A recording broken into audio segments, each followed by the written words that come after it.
അനുസരിച്ചുള്ള സമ്മേളനങ്ങൾ ഇപ്പോൾ പുരോഗമിക്കുകയാണ്. അത് താലൂക്ക് തലത്തിൽ വരെ എത്തിയിട്ടുണ്ട്. അതിന്റെ തുടർച്ചയായി സഭയുടെ സംസ്ഥാന സമ്മേളനം, അതിന്റെ നയരൂപീകരണ സമിതി ചേരുകയാണ്. അത് മാർച്ച് 15 മുതൽ 17 വരെ എറണാകുളത്താണ് സമ്മേളനം. 17-ന് മറൈൻ ഡ്രൈവിൽ പബ്ലിക് മീറ്റിംഗും തുടർന്ന് 2 ദിവസം ടൗൺ ഹാളിൽ പ്രവൃത്തി സമ്മേളനമാണ്. ആ പ്രവൃത്തി സമ്മേളനമാണ് ഈ നയത്തെ സംബന്ധിക്കുന്ന തീരുമാനം കൈക്കൊള്ളുന്നത്. അതുകൊണ്ട് സമ്മേളനത്തിന് മുൻപ് ഒരു പരാമർശം നടത്താൻ ആ കാര്യത്തിൽ പരിമിതിയാണ്. സംഘടനയുടെ ഒരു ഇത്തരത്തിലാണ് മുന്നോട്ട് ഉൾക്കാഴ്ച എങ്ങനെയാണ്? ഇത്തരത്തിൽ ഭരണം ഉണ്ടാകണമെന്നുള്ള ഒരു കാഴ്ചയാണ്. അല്ല, ഞങ്ങൾ മുന്നോട്ട് വെക്കുന്ന ഈ ജാതി സെൻസസ് ഉൾപ്പെടെയുള്ള സാമൂഹിക നീതിയുടെ ഒരു ടൂൾ എന്നുള്ള നിലയിൽ ജാതി സെൻസസ് ഉൾപ്പെടെയുള്ള കാര്യങ്ങളിൽ മുന്നണികളും പാർട്ടികളും എന്ത് നിലപാട് സ്വീകരിക്കുന്നു എന്നുള്ളത് ഞങ്ങൾ ഗൗരവതരമായി വീക്ഷിക്കുകയാണ്. അതുകൊണ്ട് പാർട്ടികളുടെ ഇലക്ഷൻ മാനിഫെസ്റ്റോയും തെരഞ്ഞെടുപ്പിൽ അവർ മുന്നോട്ട് വെക്കുന്ന നയസമീപനങ്ങളും പരിഗണിച്ചിട്ടായിരിക്കും ഒരു നിലപാട് ആ കാര്യത്തിൽ സ്വീകരിക്കുന്നത്. സർക്കാർ ചെയ്ത നല്ല കാര്യങ്ങളോടെല്ലാം ഞങ്ങൾ നല്ല ഒരു പോസിറ്റീവ് സമീപനമാണ് സ്വീകരിച്ചിട്ടുള്ളത്. ഇപ്പം ഞാനിവിടെ പറഞ്ഞതുപോലെ ഈ ജാതി സെൻസസ് ഉൾപ്പെടെയുള്ള കാര്യങ്ങൾ അത് ഗവൺമെന്റിന്റെ ശ്രദ്ധയിൽ ഞങ്ങൾ പെടുത്തിയിട്ടുള്ളതാണ്.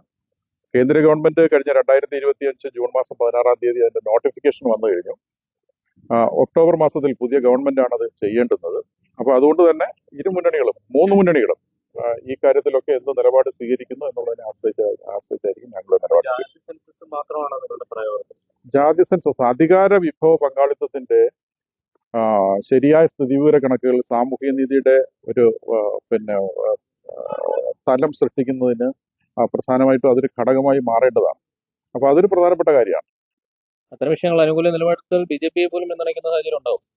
അല്ല, അത് രാഷ്ട്രീയ പാർട്ടികളുടെ ഇലക്ഷൻ മാനിഫെസ്റ്റോയും അതുപോലെ തന്നെ ഞങ്ങൾ ഈ മുന്നോട്ട് വെക്കുന്ന ഇത്തരം സാമൂഹ്യ നീതിയുടെ ആശയങ്ങളെയും പരിഗണിച്ചിട്ടായിരിക്കും നിലപാട് ആ കാര്യത്തിൽ സ്വീകരിക്കുന്നത്. സണ്ണിയും കവികാടിനെ പോലുള്ള ഒരു UDF സ്ഥാനാർത്ഥിയായി വരും എന്നുള്ള ഒരു ചർച്ച വരുന്നുണ്ടല്ലോ. അത് പല തരത്തിലുള്ള അഭ്യൂഹങ്ങൾ ഇപ്പോൾ സമൂഹ മാധ്യമങ്ങളിലും മറ്റും പ്രചരിക്കുന്നുണ്ട്. മുന്നണികൾ ആ ഒരു തലത്തിലേക്ക് മാറിയിട്ടില്ലല്ലോ. അദ്ദേഹമായി നടത്തി എന്ന് തന്നെയാണ് പുറത്തു വരുന്ന വാർത്തകൾ. അങ്ങനെയെങ്കിൽ മറ്റു തടസ്സങ്ങളുണ്ട്. അല്ല, അത് വരട്ടെ. മുന്നണികളത് അങ്ങനെ ഒരു ചർച്ച വരുന്നുണ്ടല്ലോ. പ്രത്യേകിച്ച് ദളിത് പ്രാതിനിധ്യം തെരഞ്ഞെടുപ്പിൽ കൊണ്ടുവരിക എന്നുള്ളതാണ് ആ ചർച്ചയുടെ കാമ്പ് തന്നെ. അതിനെ എങ്ങനെയാണ് സംഘടന നോക്കുന്നത്? മുൻകാലങ്ങളിൽ അങ്ങനെ ഒരു സംഭവം ഉണ്ടായിട്ടില്ല. കാരണം ദളിത് ഒരു നേതൃത്വത്തെ ഒരു പ്രധാനപ്പെട്ട ഒരു കീ പോയിന്റിലേക്ക് മത്സര സ്ഥാനാർത്ഥിയെ കൊണ്ടുവരിക എന്നുള്ള ആലോചന പോലും ഉണ്ടാകാത്ത സാഹചര്യമുണ്ട്. അങ്ങനെ ഒരു ആലോചന വരുന്നത് അതിനെങ്ങനെയാണ് നോക്കുക? അല്ല, ഞങ്ങൾ കാണുന്ന ഒരു കാര്യം, നമ്മളൊരു മുന്നണിയുടെ സ്ഥാനാർത്ഥിയായി മത്സരിക്കുമ്പോൾ ആ മുന്നണികളുടെ നയങ്ങളും അവരുടെ അതുപോലെ തന്നെ വിപ്പ് ഉൾപ്പെടെയുള്ള പരിമിതികളുണ്ട്. അതിനെ മറികടക്കാൻ നമ്മൾ ഇത്തരം ആശയങ്ങൾ പങ്കുവയ്ക്കുന്ന ഒരു സാമൂഹ്യ വിപ്ലവത്തിന് നേതൃത്വം കൊടുക്കുന്നവർക്ക് കഴിയുമോ എന്ന് പറയുന്ന ഒരു ആശങ്ക ഞങ്ങൾക്കുണ്ട്. അതുകൊണ്ട് മുന്നണികളുടെ ഭാഗമായി മത്സരിക്കുമ്പോഴുള്ള പരിമിതികളുണ്ട്. അതിനെയൊക്കെ മറികടക്കാൻ കഴിയുമോ എന്ന ആശങ്കയൊക്കെ ഞങ്ങൾക്കുണ്ട്. അതുകൊണ്ട് വരട്ടെ, സ്ഥാനാർത്ഥി നിർണ്ണയമൊക്കെ വരുമ്പോൾ അതിനെക്കുറിച്ച് ആലോചിക്കാം. UDFന്റെ ഒരു സ്ഥാനാർത്ഥിയായി സണ്ണിയും കവിക്കാട് വരുന്നതിൽ ഈ ചില പ്രശ്നങ്ങളുണ്ട് അല്ലേ? അതല്ല, അത് UDF ആയാലും LDF ആയാലും ശരി തന്നെ, ഒരു മുന്നണിയുടെ ചട്ടക്കൂടിൽ മത്സരിക്കുമ്പോൾ അത് ഇത്തരം സാമൂഹ്യമായ വിപ്ലവത്തിന് നേതൃത്വം കൊടുക്കുന്നവർ പോലും മുന്നണികളുടെ ഭാഗമായി മാറുമ്പോൾ ഉണ്ടാകുന്ന അവരുടെ നയങ്ങളും പരിപാടികളും വിപ്പ് ഉൾപ്പെടെയുള്ള നിയന്ത്രണങ്ങളൊക്കെ ഉണ്ട്. അപ്പൊ അതിനെയൊക്കെ മറികടക്കാൻ കഴിയുമോ എന്നുള്ളതൊക്കെ ഒരു പ്രശ്നമുണ്ട്. സംഘടനയുടെ ഒരു പരസ്യ പിന്തുണ അദ്ദേഹത്തിന് ഉണ്ടാവില്ല. അല്ല, ഇപ്പൊ അത് പറയാൻ പറ്റിയ സാഹചര്യമല്ലല്ലോ. ഇപ്പൊ വെറും അഭ്യൂഹം മാത്രമാണ്. അത് യാഥാർത്ഥ്യമാകട്ടെ, അപ്പൊ ആലോചിക്കാം.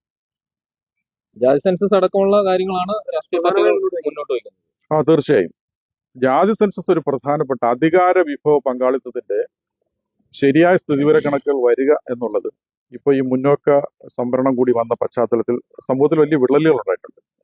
ഞങ്ങളിപ്പോ നായരീഴവ ഐക്യത്തെ അതിന്റെ ഒരു കാപട്യത്തെ തുറന്നു കാണിക്കുന്നതിന് വേണ്ടി ഇപ്പോൾ ഉണ്ടാക്കാൻ ശ്രമിച്ച ഐക്യത്തെ ഞങ്ങൾ എതിർത്തവരാണ്. കാരണം NSSനെ സംബന്ധിച്ച് ഈ ജാതി സെൻസസിനെ എതിർക്കുകയും കേന്ദ്ര ഗവൺമെന്റിന്റെ മുൻപിൽ അതൊരു പരാതിയായി വരികയും ചെയ്തതാണ്. ഇതിനു മുൻപുണ്ടായ 3 തവണ ഈ ഐക്യശ്രമങ്ങൾ നടന്നിട്ടുണ്ട്. അതെല്ലാം പരാജയപ്പെട്ടു. അന്നെല്ലാം സംവരണമായിരുന്നു പ്രധാനപ്പെട്ട കാര്യം. അതിലൊന്ന് ഈ പിന്നോക്ക വിഭാഗങ്ങളുടെ ക്രീമിലെയർ പരിധി 8 ലക്ഷം ഉയർത്തിയപ്പോൾ NSS എതിർത്തത്. അതുപോലെ തന്നെ 2019 കേന്ദ്ര നിയമം വരുന്നത് മുന്നോക്ക വിഭാഗങ്ങളുടെ സംവരണം. പക്ഷെ 2017 കേരളത്തിലെ ഗവൺമെന്റ് ദേവസ്വം ബോർഡിൽ മുന്നോക്ക സംവരണം നടപ്പിലാക്കി. ആ സമയത്ത് SNDP എതിർത്തു. ഇതെല്ലാം നായരീഴവ ഐക്യത്തെ ഇല്ലാതാക്കുന്നതിന് വേണ്ടിയിട്ടുള്ള പൂർവ്വകാലത്തെ പരിശ്രമങ്ങളുടെ പരാജയത്തിലേക്ക് നയിച്ച ഘടകങ്ങളാണ്. ഇപ്പൊ NSSന്റെ ജനറൽ സെക്രട്ടറി പറഞ്ഞത് മുൻകാലങ്ങളിൽ സംവരണമായിരുന്നു തടസ്സം. ഇപ്പൊ ആ സാഹചര്യങ്ങൾ നിലവിലില്ലെന്നാണ് പറഞ്ഞത്.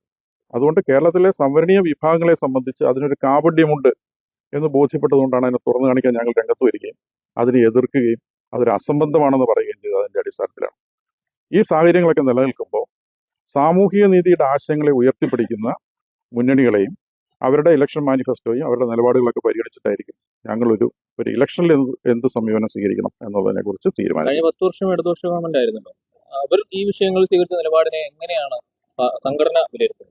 അല്ല, അന്ന് ഇപ്പൊ ഇടതുപക്ഷം പറഞ്ഞത് കേന്ദ്ര ഗവൺമെന്റാണ് സെൻസസ് നടത്തേണ്ടത് എന്നാണ്. കേന്ദ്രം ഇപ്പൊ നോട്ടിഫൈ ചെയ്തിരിക്കുന്നു, 13,000 കോടി രൂപ അതിനുവേണ്ടി മാറ്റിവെച്ചിരിക്കുന്നു, 2 ഘട്ടങ്ങളിലായി നടക്കുമെന്ന് പ്രഖ്യാപിച്ചിരിക്കുന്നു. അവര് ജാതിയുടെ അടിസ്ഥാനത്തിലുള്ള വിവരങ്ങൾ കൂടി ശേഖരിക്കുമെന്ന് പറഞ്ഞിരിക്കുന്നു. പക്ഷെ കേന്ദ്രം അങ്ങനെ പറഞ്ഞാലും സംസ്ഥാനം ഭരിക്കുന്ന ഗവൺമെന്റിന് ഒരു ഇച്ഛാശക്തി ഉണ്ടാവുകയും അത് പഴുതുകളില്ലാതെ സമഗ്രമായി നടക്കുകയും ചെയ്യുക എന്നുള്ളത് സാമൂഹ്യ നീതി നിഷേധിക്കപ്പെട്ട പാർശ്വവൽകൃത വിഭാഗങ്ങൾക്ക് ഒരു പ്രധാനപ്പെട്ട കാര്യമാണ്. കഴിഞ്ഞ കാലങ്ങളിൽ അത് ഡിസ്കൗണ്ട് സാധിച്ചില്ല. LDF 2011 ശേഷം ഇങ്ങോട്ട് സെൻസസ് നടന്നിട്ടില്ലല്ലോ. അപ്പോൾ അതുകൊണ്ട് ഇപ്പോൾ കേന്ദ്ര ഗവൺമെന്റ് പ്രഖ്യാപിച്ചിരിക്കുന്നത് നടപ്പിലാക്കേണ്ടത് പുതിയ ഗവൺമെന്റാണ്. അതുകൊണ്ട് മുന്നണികൾ ആ കാര്യത്തിൽ എന്ത് നിലപാട് സ്വീകരിക്കുന്നു ഞങ്ങൾ കാക്കുകയാണ്. സംവരണത്തിൽ തന്നെ സാമ്പത്തിക സംവരണം നടപ്പിലാക്കിയതും ഇടതുപക്ഷ ഗവൺമെന്റ് ആണല്ലോ. തീർച്ചയായും അത് ഞങ്ങൾക്ക് ആ കാര്യത്തിൽ കടുത്ത വിയോജിപ്പുണ്ടായിരുന്നു. കാരണം നമ്മുടെ അതിര് പങ്കിടുന്ന തമിഴ്നാട് ഈ മുന്നോക്ക സംവരണം നടപ്പിലാക്കിയില്ല. സ്റ്റാലിൻ പറഞ്ഞത് സാമൂഹിക നീതിയുടെ യഥാർത്ഥ മൂല്യങ്ങളെ നിരാകരിക്കുന്ന ഒന്നാണ് മുന്നോക്ക സംവരണം. അവർക്ക് സാമ്പത്തികമായ പിന്നോക്കാവസ്ഥയുണ്ടെങ്കിൽ അതിന് പാക്കേജുകളാണ് നടപ്പിലാക്കേണ്ടത്. അത് കേന്ദ്രം ആവിഷ്കരിച്ചാൽ യുദ്ധകാല അടിസ്ഥാനത്തിൽ നടപ്പിലാക്കുമെന്ന് പറഞ്ഞു. തമിഴ്നാട് നടപ്പിലാക്കിയില്ല. പക്ഷെ കേരളം അത് വലിയ വാശിയോടുകൂടി നടപ്പിലാക്കി. അത് വലിയ സമൂഹങ്ങൾ തങ്ങളിൽ വലിയ അന്തരം ഉണ്ടായിട്ടുണ്ട്. അതുകൊണ്ട് ആ നൽകിയ സംവരണം ശരിയായിരുന്നു എന്ന് അധികാര വിഭവ പങ്കാളിത്തത്തിന്റെ സ്ഥിതിവിവര കണക്കുകൾ വെച്ച് പറയാനുള്ള ഉത്തരവാദിത്വം ഇടതുപക്ഷ മുന്നണിക്കുണ്ട്. അതുകൊണ്ടാണ് ഞങ്ങൾ മുന്നണികളുടെ ജാതി സെൻസസുമായി ബന്ധപ്പെട്ടുള്ള നിലപാട് എന്താണെന്ന് ഞങ്ങൾ പരിശോധിക്കുന്നത്. അതുകൊണ്ടാണ് ഇത് ഇപ്പോൾ ഉണ്ടായിട്ടുള്ള ഒരു സ്ലോഗൻ അല്ല. സ്വാതന്ത്ര്യലബ്ധിക്ക് ശേഷം 1949 മഹാനായ മന്നത്ത് പത്മനാഭനും ആർ ശങ്കറും ചേർന്ന് അന്ന് ഹിന്ദു മഹാമണ്ഡലം എന്ന് പറയുന്ന വിശാലമായ ഒരു സഖ്യം ഉണ്ടായിരുന്നു. ആ സഖ്യം എന്ന് പറയുന്നത് ഒരു ജാതിരഹിത ഹിന്ദു സമൂഹത്തെ സൃഷ്ടിക്കുക എന്നുള്ളതായിരുന്നു അവരുടെ ലക്ഷ്യം. അങ്ങനെ അവരുണ്ടാക്കിയ മുദ്രാവാക്യമാണ് നായാടി മുതൽ നമ്പൂതിരി വരെ എന്നുള്ളത്. അതിനോട് ആഭിമുഖ്യം പുലർത്തിക്കൊണ്ടാണ് അന്ന് മഹാനായ മന്നത്ത് പത്മനാഭൻ അദ്ദേഹത്തിന്റെ പേരിനോടൊപ്പം ഉണ്ടായിരുന്ന മന്നത്ത് പത്മനാഭ പുള്ള എന്ന പുള്ള മുറിച്ച് അദ്ദേഹം പിന്നീട് മന്നത്ത് പത്മനാഭനായിട്ട് അറിയപ്പെട്ടത്. പക്ഷെ ഇന്ന് രൂപീകരിച്ചിട്ടുള്ള അതിന് ഒരു അവരുടെ ബൈലോയും ഉണ്ടായിരുന്നു. പട്ടിക വിഭാഗങ്ങളെ ഉൾപ്പെടെ വിദ്യാഭ്യാസപരമായ പുരോഗതിയിലേക്ക് കൊണ്ടുവരുന്നതിന് വേണ്ടി അവർക്ക് പരിരക്ഷകൾ ഏർപ്പെടുത്തണം. അതുപോലെ തന്നെ ഒരു ജാതിരഹിതമായ ഒരു ഏകീകൃത ഒരു ഹൈന്ദവ സമൂഹത്തെ സൃഷ്ടിക്കണം. പക്ഷെ ഇന്ന് ഇവിടെ ആവർത്തിക്കപ്പെട്ട നായരീഴ ഐക്യത്തിന്റെ ആത്മാവതല്ല. അത് തിരഞ്ഞെടുപ്പ് മുന്നിൽ കണ്ടുകൊണ്ടുള്ള രാഷ്ട്രീയ ലക്ഷ്യങ്ങൾക്ക് വേണ്ടിയാണ്. ഒപ്പം തന്നെ സംവരണം ഇപ്പോൾ മുൻകാലങ്ങളിൽ സംവരണത്തിന്റെ പേരിലാണ് ഇതൊക്കെ തകർന്നു പോയിട്ടുള്ളത്. അതുകൊണ്ട് ഇപ്പൊ സംവരണം ഒരു വിഷയമല്ല എന്ന് പറഞ്ഞപ്പോൾ അതിൽ ഈ ജാതി സംവരണത്തെ തകർക്കുന്ന രൂപത്തിലുള്ള ഒരു കാപഢ്യം അതിനുള്ളിലുണ്ട് എന്ന് ബോധ്യപ്പെട്ടപ്പോഴാണ് ഞങ്ങൾ ഇതൊരു അസംബന്ധമാണെന്ന് പറഞ്ഞത്. അത് നേരത്തെ തിരിച്ചറിയുകയും ചെയ്തു. NS വേറെ രാഷ്ട്രീയ വേറെ സ്ഥലത്തേക്ക് കൊണ്ട് കെട്ടാനുള്ള നീക്കമാണ്. അല്ല, അത് പൂർവ്വകാലത്തെ ചരിത്രം പരിശോധിച്ചാൽ അധികാര വിഭവ പങ്കാളിത്തത്തെ ചില വിഭാഗങ്ങൾ അതിൽ സ്വാധീനം ചെലുത്തുന്നു എന്നുള്ളതിനെ പ്രതിരോധിക്കാൻ വേണ്ടി പൂർവ്വകാലങ്ങളിൽ ഉണ്ടായിട്ടുണ്ട്. ഇപ്പോഴും നമ്മൾ കാണുന്നത് ഒരു തെരഞ്ഞെടുപ്പ് ആസന്നമായിരിക്കുന്ന ഘട്ടത്തിൽ ആ അധികാരം പങ്കുവയ്ക്കുന്ന പ്രക്രിയയിൽ ചില വിഭാഗങ്ങളെ ലക്ഷ്യം വെച്ചിട്ടുള്ള ഒരു പ്രതിരോധം മാത്രമായിരുന്നു നായരീഴ ഐക്യത്തിന്റെ ഇപ്പോഴത്തെ അജണ്ട. അത് പൂർവ്വകാലത്തെ നായാടി മുതൽ നമ്പൂതിരി വരെയുള്ള ആ മഹത്തായ മുദ്രാവാക്യമായിട്ടുമായി ഒരു കുലബന്ധം പോലും ഇല്ലാത്ത കാര്യമാണ്. അതിൽ പിന്മാറുമ്പം സുകുമാരൻ നായർ പറഞ്ഞത് ഒരു രാഷ്ട്രീയ താല്പര്യത്തിന് വേണ്ടിയിട്ടുള്ള നീക്കമാണ്. വ്യക്തമായി പറഞ്ഞാൽ BJPയുടെ ആലയിലേക്ക് കൊണ്ട് കെട്ടാനുള്ള നീക്കമായിരുന്നു എന്ന് അതുകൊണ്ടാണ് ഇതിൽ പിൻവാങ്ങിയെന്നാണ് സുകുമാരൻ നായർ നിലപാട്. അല്ല, അതൊക്കെ പിന്മാറാനുള്ളൊരു കാരണമായിട്ട് ഞങ്ങൾ കാണുന്നുള്ളൂ. പക്ഷെ ഇപ്പോഴും സംഭവിക്കുന്നു എന്ന് പറഞ്ഞാൽ ഒരു കീഴടങ്ങി ഐക്യം ഉണ്ടാക്കുന്ന ഒരു നിലയിലേക്കാണ് ശ്രീ വെള്ളാപ്പള്ളി നടേശൻ നീങ്ങിയത്. അതൊരുപക്ഷെ സാധിക്കാതെ പോയത് സംവരണീയ വിഭാഗങ്ങളെ സംബന്ധിച്ച് ആശ്വാസമുള്ള ഒരു കാര്യമാണ്.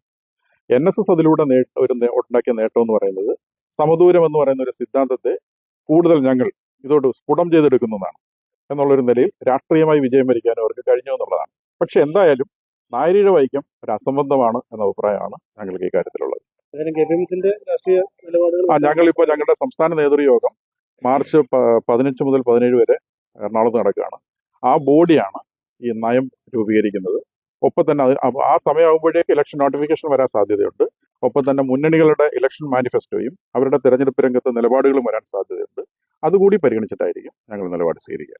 ഗവൺമെന്റുകളുടെ തെറ്റായ നയങ്ങളെ വിമർശിക്കുകയും അതുപോലെ തന്നെ ഒരു സമൂഹത്തിന്റെ ഒരു പുരോഗമനപരമായിട്ടുള്ള ആശയങ്ങളെ ഞങ്ങൾ പിന്തുണയ്ക്കുകയും ചെയ്തിട്ടുണ്ട് ഈ കാലഘട്ടത്തിൽ.